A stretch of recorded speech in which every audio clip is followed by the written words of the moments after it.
Girigana Podcast.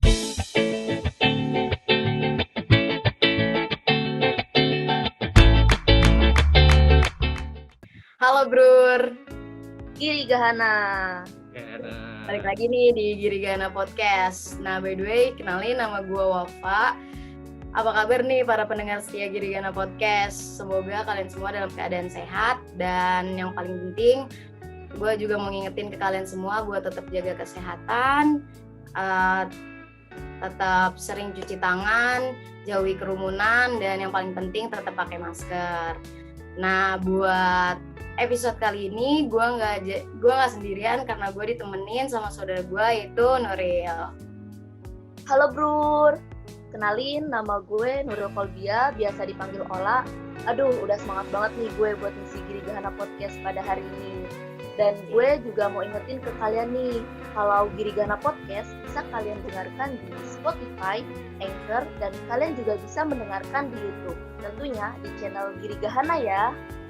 Oke, buat episode Girigana Podcast kali ini kita bakal ngebahas tentang isu yang lagi banyak banget nih di berita-berita di TV nasional, yaitu tentang Gunung Merapi.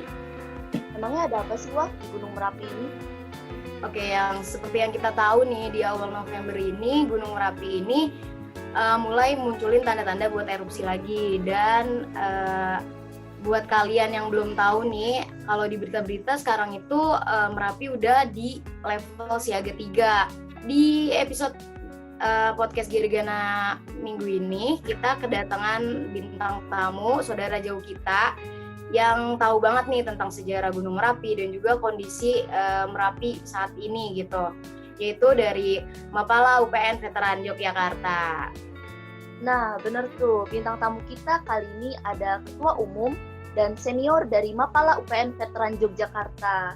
Dan Ketua Umumnya ini adalah Mas Warok, dan Seniornya dari Mapala UPN Veteran Jakarta ada Mas Tenjo. Nah, makin penasaran banget gak sih kalian? Nah, langsung aja nih kita undang dari Mapala UPN Veteran Yogyakarta. Apa kabar nih Mas Tenjo sama Mas Warok? Baik. Kabar baik.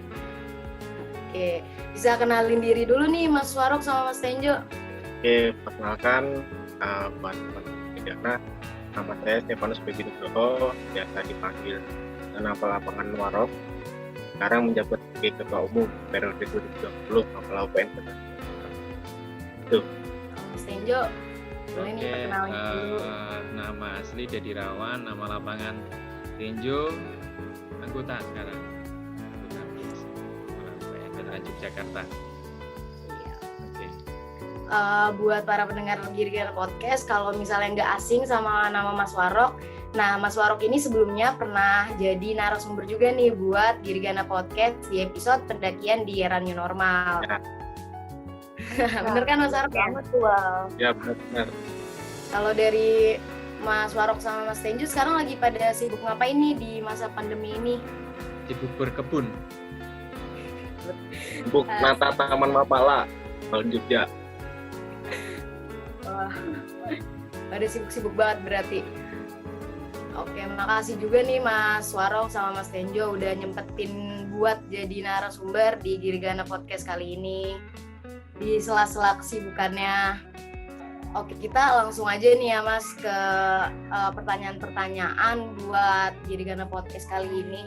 Nah, kalau misalnya seperti yang kita tahu nih ya Mas, di berita-berita itu di awal November itu sekarang Gunung Merapi ini udah di level siaga 3. Nah, kalau boleh tahu bener nggak sih kondisi Gunung Merapi saat ini tuh kayak gimana ya Mas?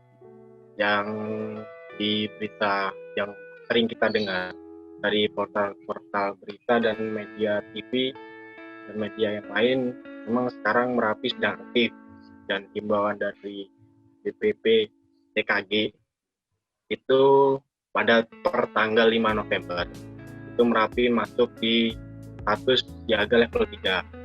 Nah, aktivitas yang di 2020 ini itu berawalnya dari tahun 2018.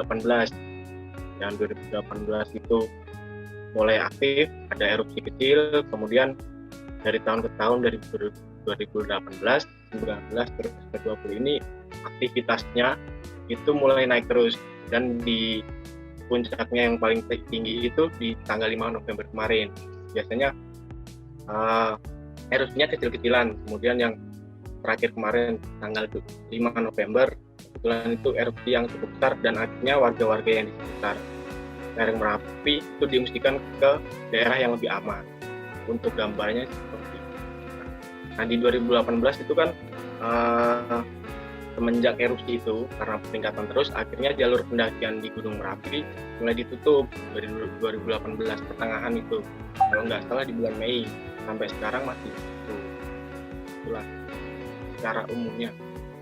Gitu. Sebelumnya ada nggak sih Mas tanda-tanda yang muncul dari Gunung Merapi saat ini?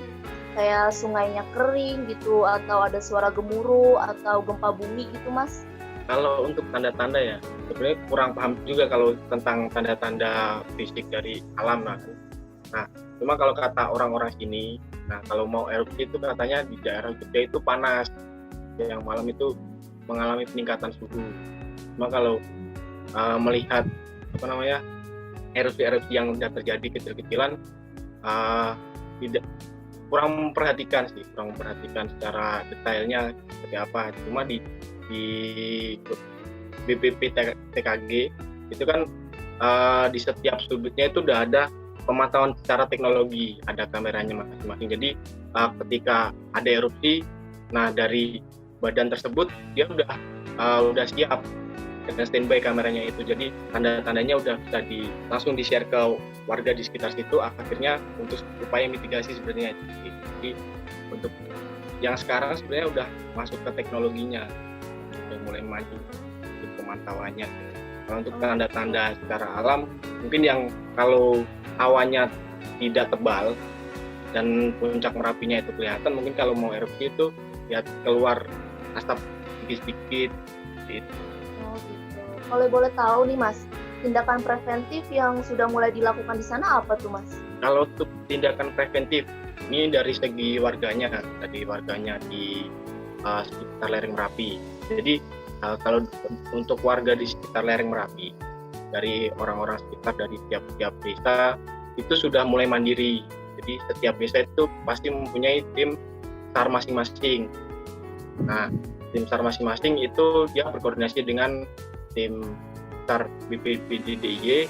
Kemudian dari situ dia punya langkah-langkah preventif yang udah diajarkan oleh, jadi mereka istilahnya sekarang udah mandiri, udah paham masing-masing kalau ada peringatan seperti ini tindakannya harus seperti apa. Misal kemarin pertanggal 5 November ada peringatan status siaga level 3. Nah, dari tim SAR sana setelah surat tersebut dikeluarkan, dari tim SAR di sekitar situ langsung bergerak untuk evakuasi warga-warga yang rentan seperti lansia, kemudian balita, itu langsung diungsikan ke daerah yang lebih aman. Nah, daerah yang lebih aman kemarin dari himbauan surat edarannya itu di radius 5 km. Jadi yang radius 5 km di lereng Kawah Merapi, nah itu langsung diungsikan ke bawah ke daerah yang lebih aman. Itu dari sisi warganya. Kemudian kalau tindakan preventif dari teman-teman Mapala dan khususnya Mapala UPN Jogja, kita sudah menyiapkan peralatan dan skenario misal erupsi itu benar-benar terjadi. Nah, kemarin kita sudah nembusin ke pihak birokrasi, kebetulan suratnya sudah turun untuk kita standby erupsi Merapi ini. Kemudian jika ada erupsi, jadi kita udah benar-benar siap dari peralatan dan skenario-nya tersebut. Kayak gitu. Nah, itu pun juga dilakukan oleh beberapa teman-teman Mapala di sini. Juga sudah ada juga yang melakukan open donasi untuk membantu para warga yang di barak pengungsian. Nah, itu yang saat ini untuk dilakukan dari teman-teman. Ya.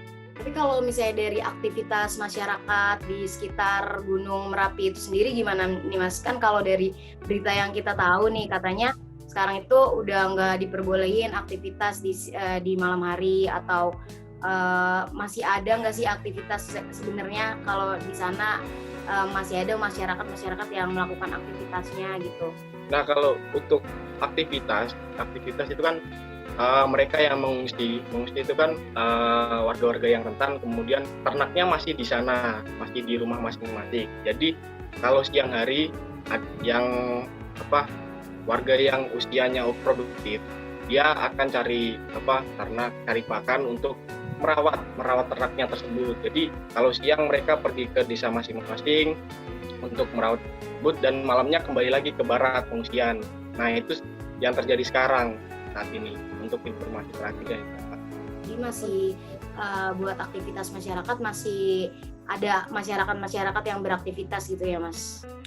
Ya, tapi masyarakat tersebut juga pastinya sudah dalam pengawasan BPBD DIY. Nah, maksudnya masyarakat tersebut yang sudah lama tinggal di situ pasti juga sudah paham bagaimana langkah antisipasinya jika terjadi. Makanya mereka tetap diizinkan untuk merawat ternaknya, karena ternak di sana mayoritas warga-warga di sana pasti punya ternak yang harus juga dijaga. Nah, Mas Tenjo kan pernah nih kan jadi relawan pada tahun 2010 di Gunung Merapi. Nah, ceritain dong Mas, sejarah erupsi Gunung Merapi itu pada saat tahun 2010 itu gimana Mas? Kalau kita flashback lagi di 2010 kita nggak ada wabah, jadi mungkin saat evakuasi juga lebih mudah, kita berkerumun di mana-mana juga lebih mudah saat kita membantu di camp-camp pengungsian, walaupun tersebar banyak banget tapi kita juga masih mudah. Tapi yang tersebar dulu emang terbanyak di Klaten, Jogja memang terbesar, terus di daerah Muntilan, Magelang dari Sumbung ke bawah yang terkena abunya. Jadi posisinya saat 2010 itu terbagi, jadi kawasan selatan, sepengetahuan saya ya, kawasan selatan daerah Binarejo dan sisi selatan Merapi banyak terdampak karena awan panasnya yang langsung mengenai warga atau mengenai permukiman, dan lahar panasnya setelah itu masih lahar dingin. Nah, kalau untuk daerah Magelang ke barat itu sangat tebal karena kena abunya, sama setelah pasca erupsi lahar dinginnya yang jadi mengancam warga.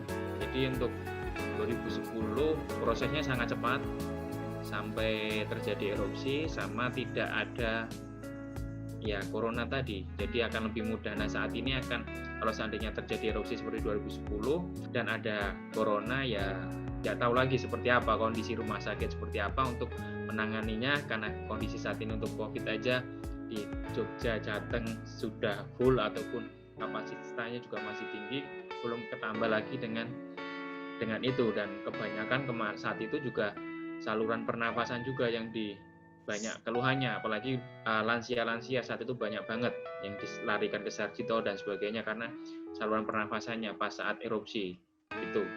Ya seperti itulah, jadi nggak bisa membayangkan kalau sudah kondisi COVID terus terjadi seperti 2010, seperti apa di kamp pengungsiannya yang berdesakan dan relawannya harus menjaga seperti apa, sama kalau nanti awannya juga abunya juga menyebar juga, ya harus preventif banget nih buat teman-teman nanti yang evakuasi gitu, ataupun teman-teman relawan yang turun di camp-camp harus lebih berhati-hati ekstra, beda seperti di 2010 gitu.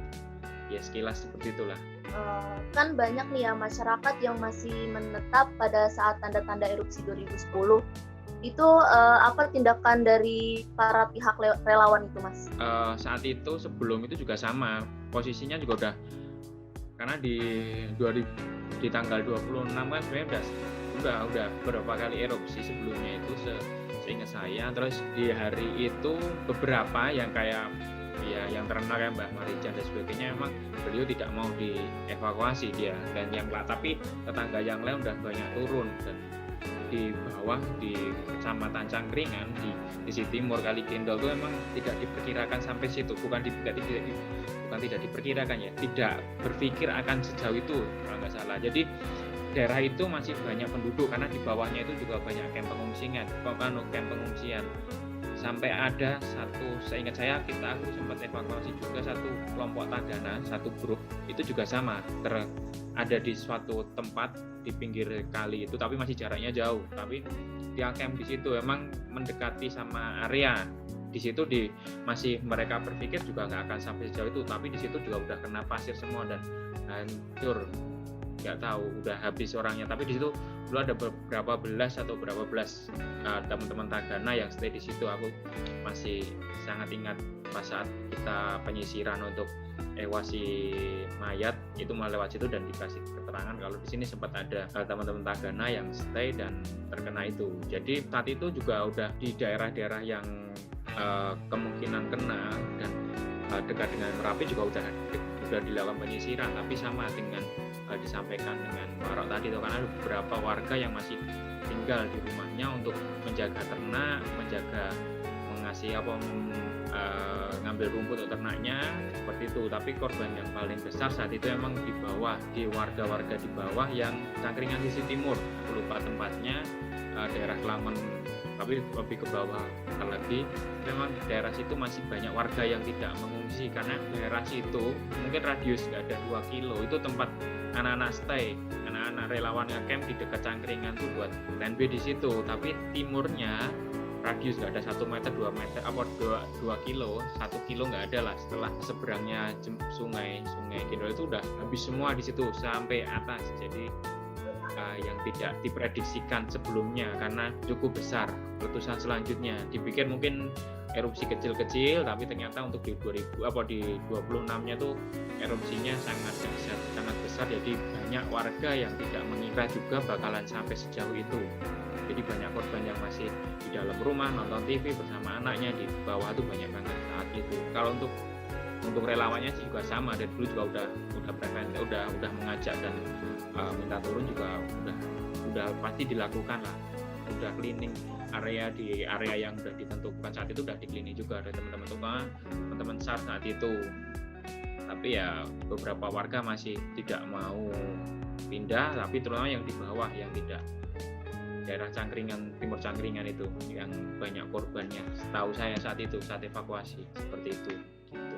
Oke Mas, kalau misalnya tindakan maksudnya kalau di saat 2010 itu waktu Mas jadi relawan nih, kalau kondisi pra dan pasca bencana Gunung Merapi saat itu kayak gimana tuh Mas?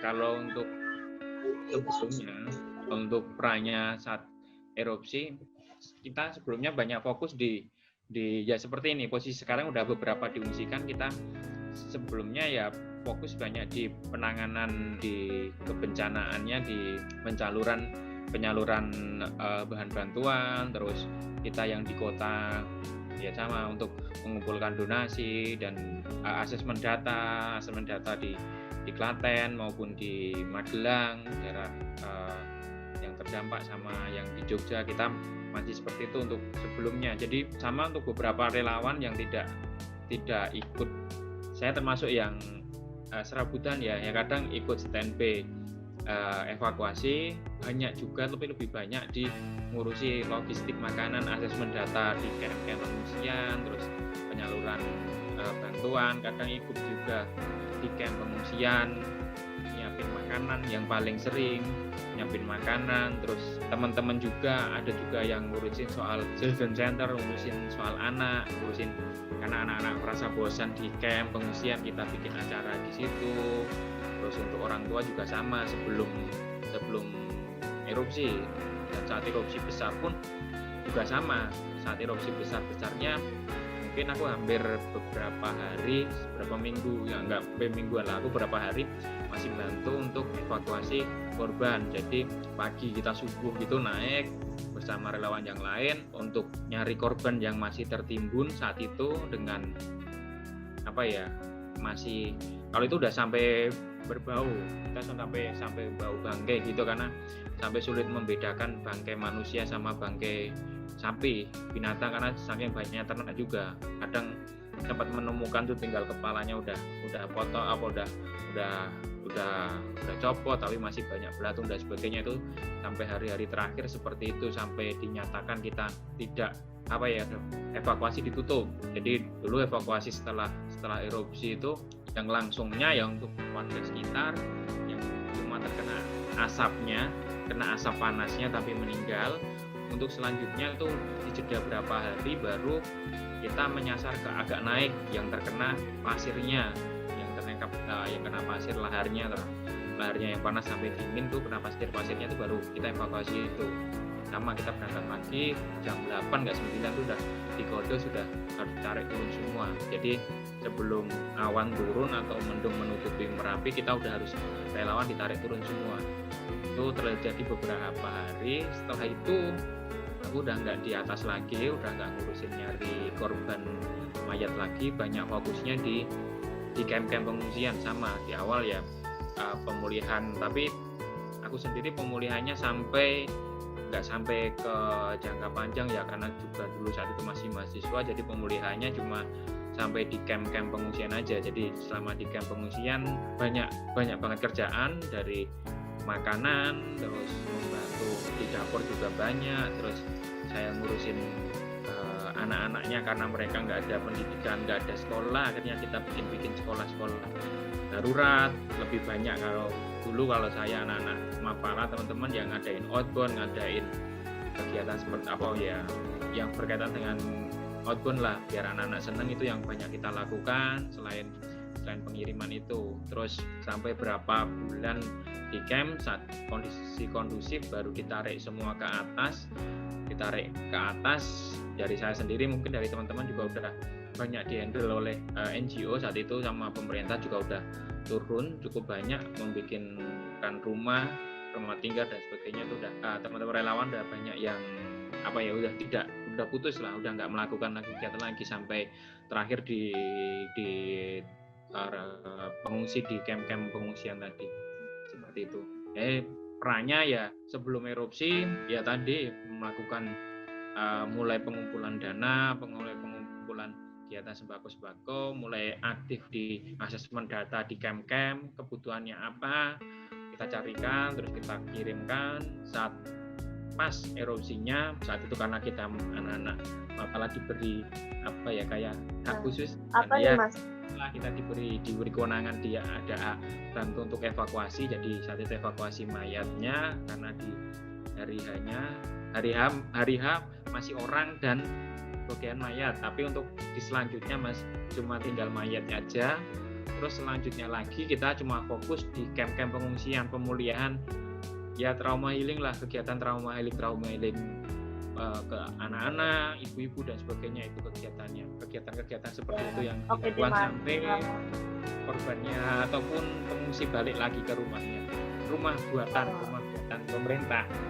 Oh gitu, oke Mas Enjo. Apa sih nih Mas bedanya mitigasi Merapi pada tahun 2010 sama tahun 2020? Kan yang kita tahu nih Mas, kalau tahun 2010 masyarakat kan awam nih mengenai mitigasi Gunung Merapi. Nah itu tuh apa perbedaannya pada tahun 2010 sama tahun 2020 ini?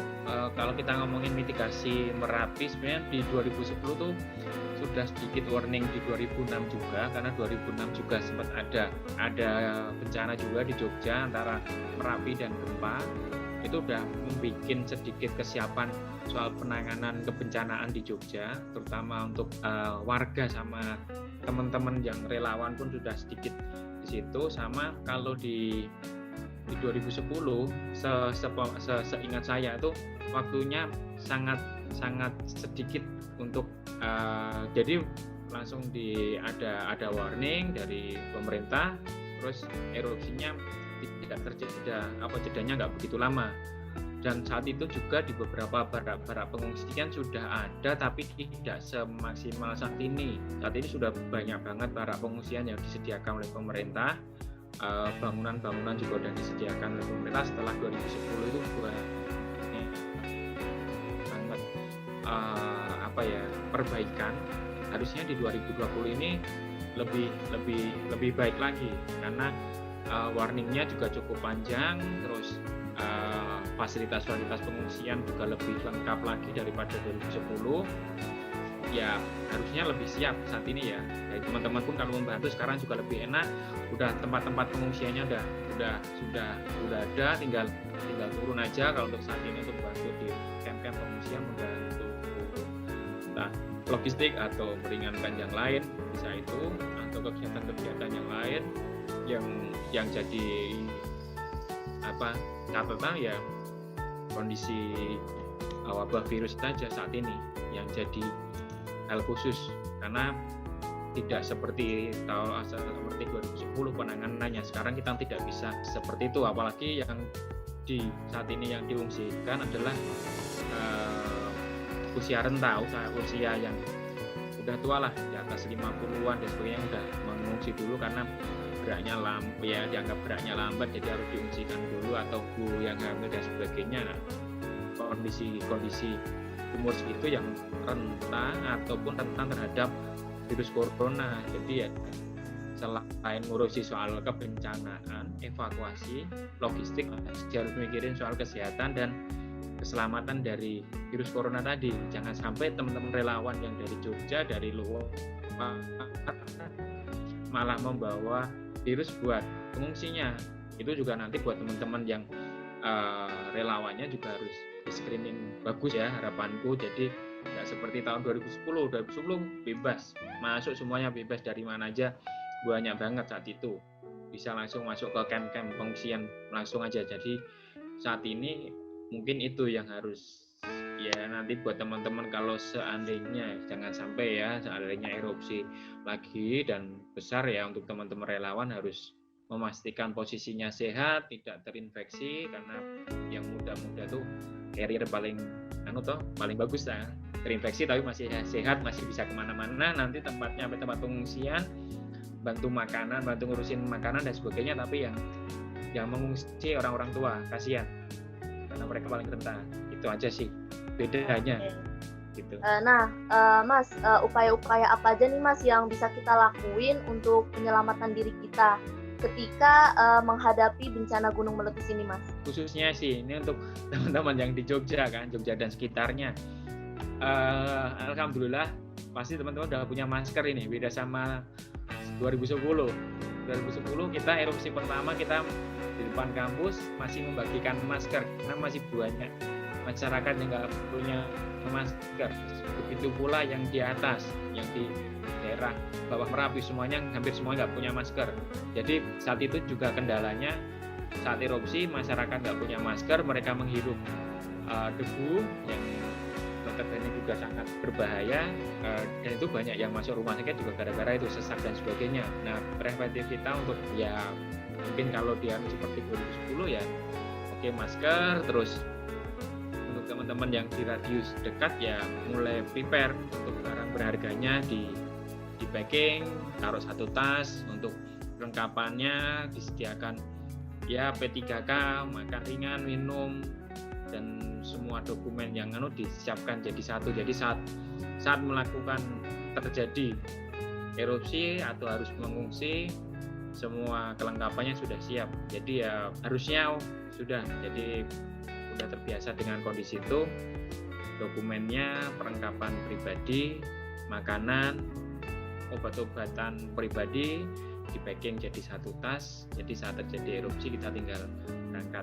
Kalau sebelumnya kita harus prefer punya masker, sekarang udah punya masker semua, jadi tinggal pakai aja kalau terjadi erupsi dan mengamankan diri. Oke, jadi berarti ngomong-ngomong tentang pandemi juga nih, ngomong-ngomong tentang corona juga, kalau boleh tahu kondisi di Jogja sekarang nih, masyarakat di sana masih pada ngegunain masker atau masih ngikutin protokol kesehatan gak nih Mas Farok? Apa karena ada erupsi juga nih jadinya pada pakai masker semua gitu? Kalau di sini ya, kalau masyarakat di sini udah pakai masker semua. Jadi kebetulan orangnya tertib.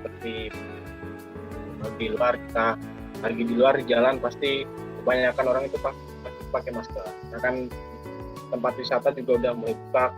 Ini itu protokol kesehatan kalau di sini itu wajib. Makanya kalau kita di sini pasti orang udah punya masker semua dan pasti dipakai kalau di. Oke, ya mungkin dengan pakai masker juga, dengan adanya pandemi juga ada baiknya, ada buruknya juga. Benar kata Mas Tinjo tadi kan, kalau waktu tahun 2010 itu masyarakat masih susah buat cari masker, tapi kalau di tahun ini masyarakat udah, benar kata Mas Warok tadi, udah hampir semua masyarakat pasti punya masker. Dan alhamdulillahnya warga-warga di sana patuh untuk untuk mengikuti protokol kesehatannya. Nah, jadi makasih nih buat Mas Warok sama Mas Tenjo atas sharing-sharingnya di Girigana Podcast hari ini gitu. Terakhir nih dari Mas Warok sama Mas Tenjo, saran buat masyarakat yang ada di sekitar Gunung Merapi, buat apa aja yang harus mereka lakuin di tengah bencana dan di tengah pandemi COVID ini juga gitu. Saran dari Mas Tenjo sama Mas Warok buat mereka. Mungkin dari aku dulu ya. Kalau Ya, saran boleh. buat warga di sekitar, karena sekarang teknologi sudah semakin canggih, sekarang kan kamera pemantau itu sudah bisa diakses. Jadi warga sipil pun juga sudah bisa mengakses. Nah, dari situ bisa dimanfaatkan untuk persiapan dari warga-warga sekitar, bisa memantau dari situ dan menyiapkan diri masing-masing, karena keselamatan itu adalah hal yang utama. Karena sudah ada pelatihan mitigasi bencana, ketika ada waktunya tinggal diterapkan. Saya yakin dan percaya warga-warga di sana mungkin udah paham lah jalur evakuasinya kemana dan harus kemana ketika ada. Dari Mas Tenjo, Oke, dari saya mungkin ya ikutin aja aturan pemerintah ataupun perintah dari pemerintah daerah yang sudah punya analisis untuk evakuasi dan sebagainya. Patuhi aja itu untuk mungkin dengan ya mengungsi ataupun evakuasi dulu di awal mungkin membosankan, tapi itu ya kondisi cara yang paling aman kita untuk menyelamatkan diri kita, karena kita nggak akan tahu kapan erupsi itu akan terjadi, seperti gempa dan sebagainya nggak tahu. Beda sama banjir ya, kalau banjir Jakarta mungkin dari Bogor udah kontak-kontak ya, air naik nih, bentar lagi banjir nyampe Jakarta. Tapi kalau dari erupsi Merapi kita nggak tahu. Jadi ikutin aja anjuran dari pemerintah, siapkan tadi untuk keperluannya, untuk dokumen-dokumennya, mungkin harta benda yang bisa gampang dibawa disiapkan jadi satu saat melakukan evakuasi. Selain tadi sarannya Mas Warok untuk memantau kondisi saat ini menggunakan handphonenya masing-masing. ya. Itu aja mungkin. Oke. Ya untuk para pendengar Girigana Podcast juga nih, kita semua minta doanya semoga masyarakat-masyarakat yang ada di sekitar Gunung Merapi dan mereka bisa beraktivitas kembali seperti semula nantinya, dan semoga bencana ini nggak terjadi kalau bisa, dan tidak bakal separah di tahun-tahun sebelumnya bencananya gitu. Amin. Terima kasih banyak untuk Mas Tenjo dan Mas Warok yang udah mau sharing dengan kita tentang Gunung Merapi ini. Semoga bermanfaat banget buat Girigana Podcast. Ya, semoga bermanfaat juga buat para pendengar Girigana Podcast kan. Dan kita udah ada di akhir penghujung acara Girigana Podcast episode kali ini. Buat para pendengar Girigana Podcast, semoga episode kali ini bermanfaat buat kalian semua, dan tentunya pembahasan kali ini gak kalah seru dari pembahasan Girigana Podcast sebelumnya. Nah, buat kalian yang belum ngedengerin Girigana Podcast, kalian bisa langsung dengerin aja Girigana Podcast di Spotify, Anchor, dan juga YouTube Girigana. Nah, buat kalian semua jangan lupa Girigana Podcast itu akan update setiap hari Rabu, dan teman-teman semua stay tune dan terus tunggu Girigana Podcast update. So, sekian dari gua dan Nuril. Mohon maaf bila ada kesalahan. Kita ketemu di next podcast. Yo.